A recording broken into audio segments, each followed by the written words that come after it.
Okay, the paint's as good as it's gonna get. I absolutely should have listened to my wife and powder coated this stuff. But my plan or my idea was if it's just paint, then it's a quick touch up when it gets scraped on rocks, but powder coat it, I'm telling you guys. So that means rear bumper's about to go on.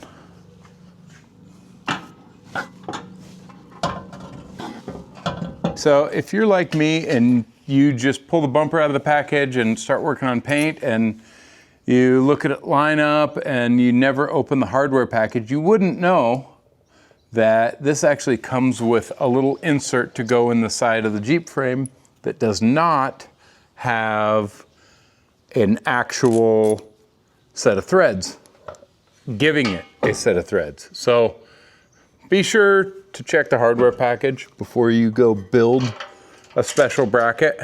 And then you just take these, I believe they're 7/8 heads bolts, throw them in. Okay, they're all in there. And if you're looking at this, you can see these holes are actually slotted. So if this bumper moves front to back, we're gonna move it all the way to the front and tighten all the bolts down, and then I'm probably gonna take a wire wheel right here and put a little bit of weld so it can't slide back if I really have to yank on somebody. Despite that thing being absolutely hell to get all the bolts, the bolt holes drilled correctly and evenly enough, and I thought it was gonna be absolutely hell to put on, but there she is. All the bolt holes are just started, so it's not on, but they're all in and through. I gotta pull this one and this one back out on each side to put the Moto built light mounts on, because they're not here yet.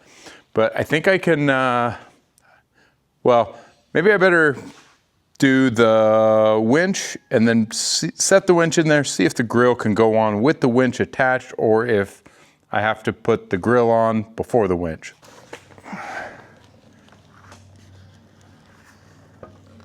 Let's just say the winch goes right about there, because it does.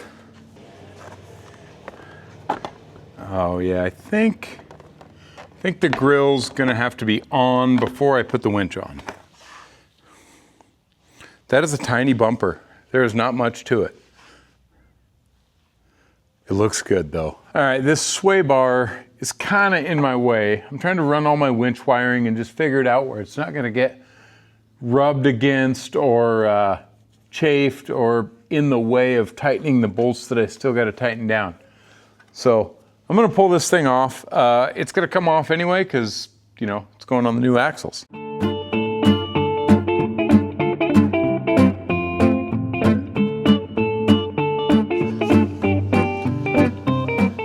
Getting ready to install the rock sliders from Moto Built, and one of the steps involves removing the two body bolts, front and rear, in front of your door and right behind your door. There are all kinds of horror stories on the internet about removing these, breaking bolts off, and then the captured nut inside the body is hell to replace because you got to lift the body off the frame, get in there, weld a new weld nut basically in there. I don't want to do that. So you go slow with a ratchet, and if it starts to get too difficult, you go back the other way. Apparently the other method of doing this is getting one of those induction heaters that heats up the head of the bolt and then melts off the Loctite. And apparently that's a lot easier. Oh yeah, this is gonna take a while.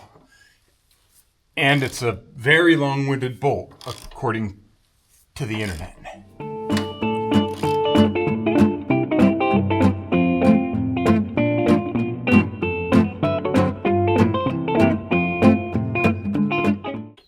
Okay, it's gotten pretty free. I think I could throw the gun on it.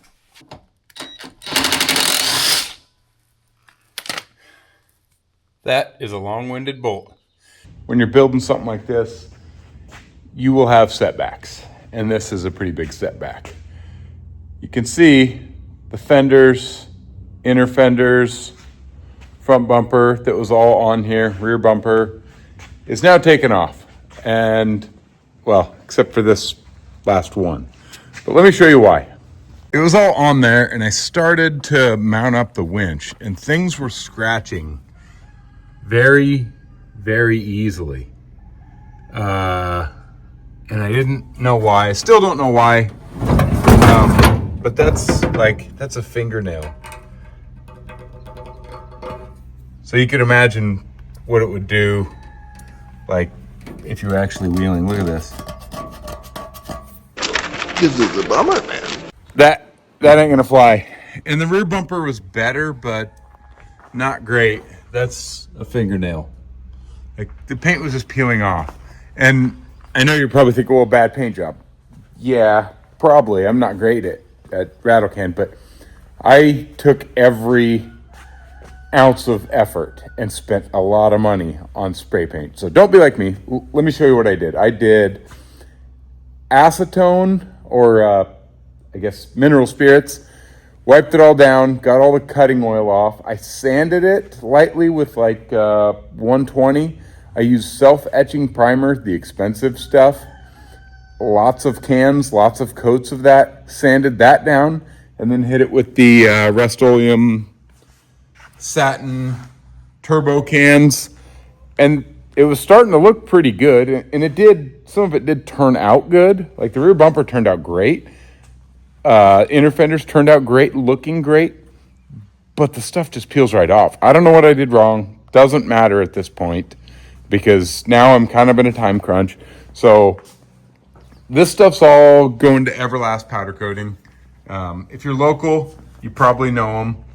They do great work for a pretty good deal. I don't know what all this stuff's going to cost me, but at this point, it doesn't really matter. It's a brand new Jeep build. I want to be proud of it, and I'm going to be disappointed every time I go through some sticker bushes and it scratches off. So front fenders are doing the same thing. That's just a fingernail.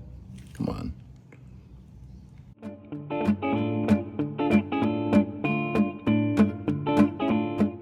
So it's a little hard to envision right here, but those rocker panels, so there's a piece that goes right here with a little step, and then you put the rock slider on here, and it comes over to here. Well, it interferes with our fender. So I slid that on there, put a level on it, on the little, we'll call it a shelf, over to here, and then I marked the fenders. So these fenders, before they go to powder coating, need trimmed on all of them.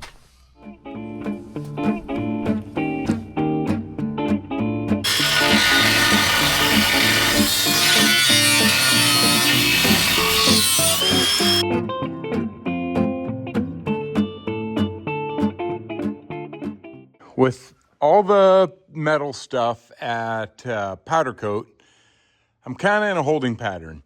I can't put the lift on until I get the axles. Axles are getting re-geared. And I was going to wait till the axles were done or almost done, pull the axles down, pull the T-case out, and swap the T-case without the axles in the way as I go back and forth from the toolbox to the transfer case. But with nothing else that I can do until I get parts, I might as well start working on swapping the transfer case. So there's a couple of things that are a little different than a normal transfer case, like this joint here. It's called a R-Zepka joint or R-Zepa joint or something like that. So you got to undo all these. They all have green Loctite on them. They're all slow going, kind of a pain. I got my high voltage lines here, or at least I think that's what they are. Yeah, they are. They go to the battery system. And then I got some coolant lines here. There's some stuff that's kind of in the way. I don't think it'll be too bad, except this part here. This is my trans cooler, and the transfer case bolts, let's see if I can, there you go. The transfer case bolts are up under here.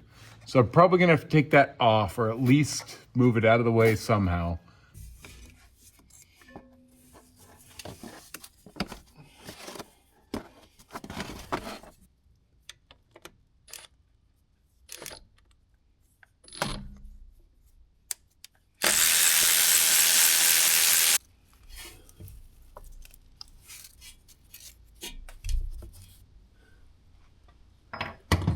Well, that didn't net me very much at all for getting in there.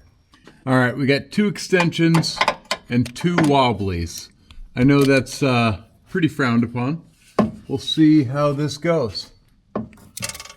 Oh, get my hand up in there. Oh, it's gonna work. Haha.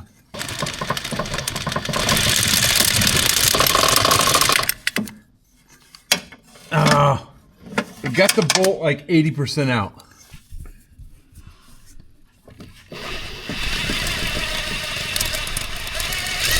Oh yeah, I think I got a bolt out. I don't know for sure because I can't see and I can't feel. Oh yeah, look at that.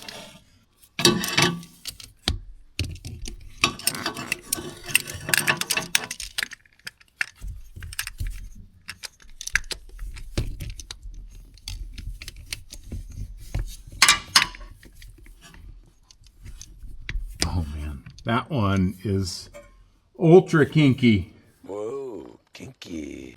Man, I'm not excited for trying to put these bolts in. One more bolt, and then I got that bracket up there. I don't know if you can see it or not, but I don't know how to get that out of the way so I can actually pull the T-case out. Looking at this guy, you got your bottom bolt, and then you got one down inside this little hole. I don't even know if I can get the camera. Oh yeah, see it? How am I gonna get to that? All right, this is almost comical, but definitely annoying. So I got on that bolt that we talked about. Let's see if I can get you guys up in here with a wrench, a ratcheting wrench. Listen.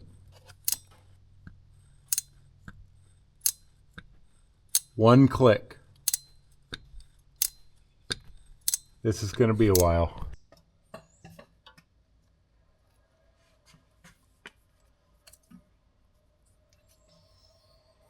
Now that we got them both sitting here on the floor, I'm going to show you where that one bolt is. See how it's kind of encapsulated down in this cup? That's why it was so hard to get to. Now, let's look at the Rubicon case. It is not like that. So I think that bolt will be easier, which will be nice, but check out these top bolts. Remember when I was using 2 wobblies and 2 extensions to get to those from back here? The difference is this portion right here is much larger diameter. So look at when you're looking at the back. I don't know what we're gonna do there. That's gonna be a pain, a royal pain.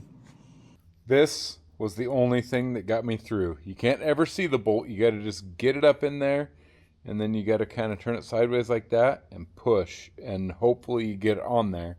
Once you get on there, you can get a few clicks, but eventually you're like this angle. You're not like this, so you don't have a whole lot of torque, and then it's tough to get it tight.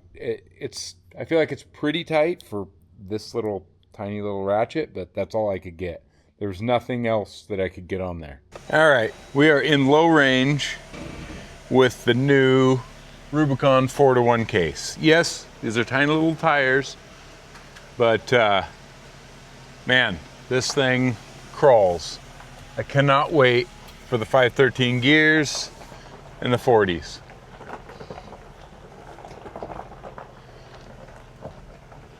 We have no front drive line on here, so it's just rear wheel drive only, but I'm excited for the 8-speed auto with the super low first gear. Yeah, look at this.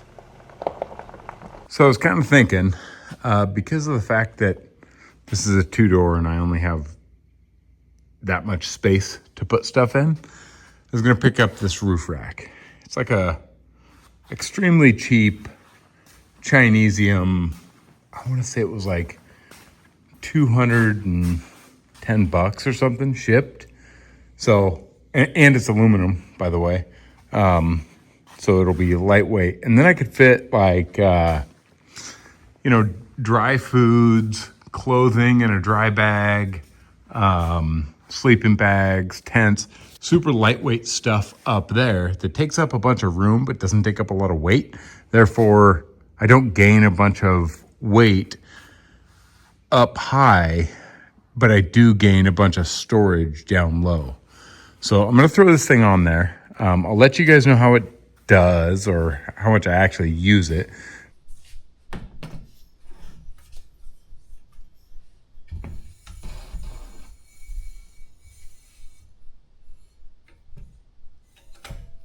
Chinese roof rack install complete. I don't know if it whistles going down the road. I haven't driven with it ever yet. I do know that it will hold plenty of the weight that I plan on putting on it. Today I am cutting some parts to fab up a chainsaw mount for the back of the Jeep.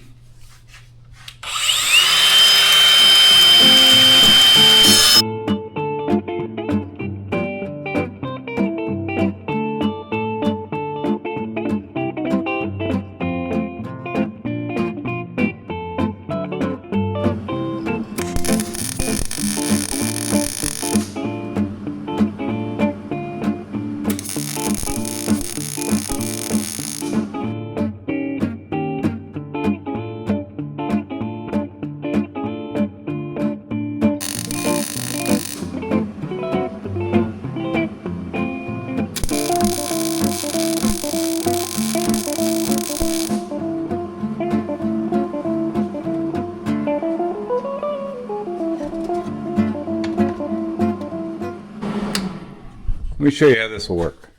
So this is elevated a little bit away from this bracket. That should leave enough room for me to get some small headed bolts on the backside poking through this way with nuts, or maybe even some nut certs in there, or I thought about even just doing rivets. But 4 on this side, 2 on this side, holding it all together, and then it shouldn't wobble. It's bolted right here. Should be good to go. And that keeps it tight to the tailgate. It's finally time. I've been trying to not disable the Jeep to the point where I can't move it in and out of the shop and use the lift, but Logan's almost done with the rear end. So I gotta pull this one out. It's time.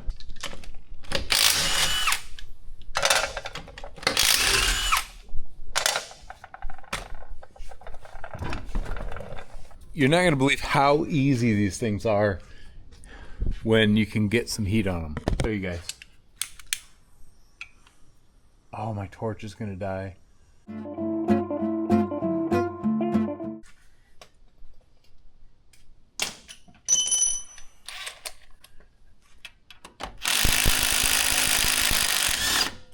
Super easy.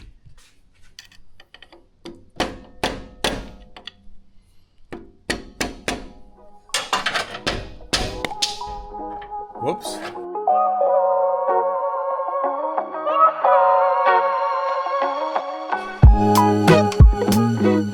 My nephew came over and helped me remove this rear end. Man, I work by myself so often, sometimes I forget how helpful an extra set of hands is. I think we had this whole rear diff out in about 15 to 20 minutes.